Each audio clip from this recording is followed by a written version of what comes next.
Okay, look, we're basically about to solve the greatest detective story ever told. Seriously, we're on the hunt for a single missing ancestor, a cold case that's been unsolved for 7 million years. And the craziest part, the clues aren't buried in some dusty desert. They're hidden inside you, inside all of us. And the whole story really starts with this one simple, kind of mind-blowing fact: every single person on this planet is African. Whoa, hold on, I'm from Cleveland. How on earth can every single person be African? Well, it's like this. If you trace the DNA of every person alive today, I mean everyone, and you go back far enough, every single one of our family trees leads back to the exact same place, Africa. In a way, our species never really left. Okay, that's a pretty huge claim. So where's the actual proof? Well, you won't find it in a history book. It's written in the tiny accidental spelling mistakes, the mutations that have been quietly piling up in our DNA for millions and millions of years. This is our forensic evidence. Right, so to turn all those millions of tiny clues into a timeline that actually makes sense, scientists needed a serious forensic tool, something to tell them not just what happened, but when it happened. And they call it the DNA clock. The whole idea is it's incredible. See, our DNA collects these little typos or mutations at a surprisingly steady rate over geologic time. You know how chimpanzees are our closest living relatives? It's wild. Human chromosome 2 is literally 2 of their ancestral chromosomes fused together. You can actually see the genetic scar where they merged.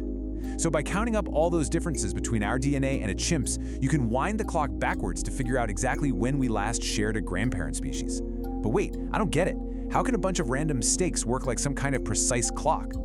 You're right, it's not perfect. The clock isn't a Swiss watch. It can speed up or slow down a bit depending on things like how long a generation is or the size of a population. So scientists have to constantly calibrate it. They use what they call anchor points from the fossil record, dates they are absolutely positive about, like the split between mammals and birds right after the asteroid wiped out the dinosaurs. They use those known events to make sure their DNA timeline is deadly accurate.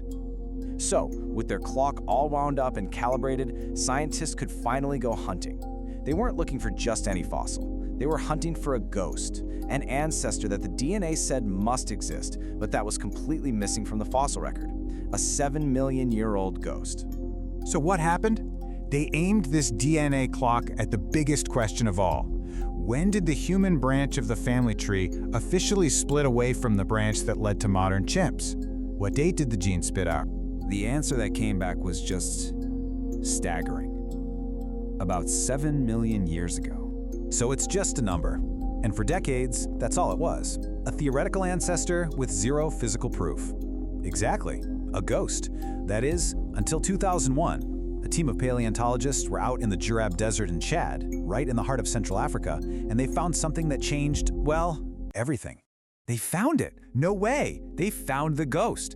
A skull. The team leader, Michel Brunet, stood up and told the world the ancestor of humanity is Chadian. Tumai is your ancestor. I mean, can you imagine? They actually found the physical evidence that the DNA had been predicting for decades. Okay, so the age was a dead-on match for the DNA clock. But how did they know it was a human ancestor and not just some random ancient ape? It all came down to this one tiny but absolutely crucial detail: the foramen magnum. It's the hole in the skull where your spine connects. In apes that walk on 4 limbs, it's at the back of the skull. But in Tumai, it's positioned directly underneath. That right there is the smoking gun. It means Tumai almost certainly walked upright, on 2 legs. This wasn't just another ape. This was a hominin. This was page 1. So Tumai is the starting pistol for our story. But one skull doesn't solve a 7-million-year-old mystery. Right. You have to connect that first clue to the present day. You need to fill in the gaps. You need to meet the rest of the family. And the most famous member of our ancient family is without a doubt Lucy. She was found in Ethiopia back in '74, and she became an instant icon. The story goes that as the paleontologists were celebrating their incredible find, the Beatles song "Lucy in the Sky with Diamonds" was just playing on repeat at their camp. And just like that, a scientific legend was born. She became the star witness in the case. So after Lucy, what was the next big step in the story? Well, fast forward about 1 million years after Lucy, and we meet a totally different kind of ancestor, handyman, or Homo habilis. This was a game changer. As one of the very first members of our own genus, Homo, this was the species that started to systematically create and use stone tools. So you can literally see the trail of evidence building piece by piece. With Lucy, you have an ancestor totally adapted for walking on two legs. Then with Handyman, you see the first real spark of technology. It's an unbroken chain of evidence, filling in that huge gap between Kumar and us. And every single link in that chain was found in Africa. Okay, this is all starting to seem a little too neat. DNA predicts a date, the skull shows up right on time, all the other fossils are in the right place. Every good detective story has a twist, right? A red herring? Oh, and this story had a massive one.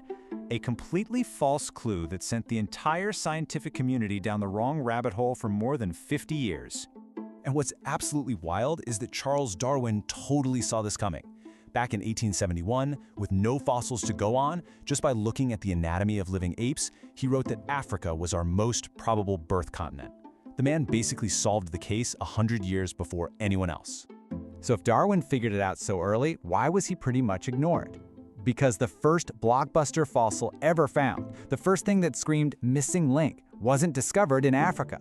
It was unearthed half a world away, on the island of Java in what's now Indonesia. So in 1891, this Dutch anatomist, Eugène Dubois, finds what he dubs Java Man. And he was absolutely convinced this was it, the starting point for all humanity.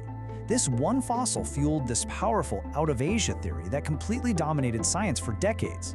It really wasn't until the 1950s, when all these new fossils like Lucy's species started pouring out of Africa, that science could finally put Java Man in his proper place, an important, but later, side branch of our family tree, not the root. So, with that major red herring finally put to bed, we can bring all the evidence together. We can finally deliver the verdict in this ancient case, the case of the missing ancestor. And the verdict is just, it's overwhelming. The DNA pointed to a specific time and place. The skull, Tumai, showed up right on schedule. The family album, From Lucy to Handyman, is exclusively African. And that first big clue, Java Man, turns out it was a detour, not the destination. All the clues point to Africa. Case closed. It's an impossible amount of time to wrap your head around. 7 million years. One unbroken line. And that's really what this is all about. It's not a bunch of different stories from different places. It's one story, one single shared family tree with roots planted deep, deep in African soil.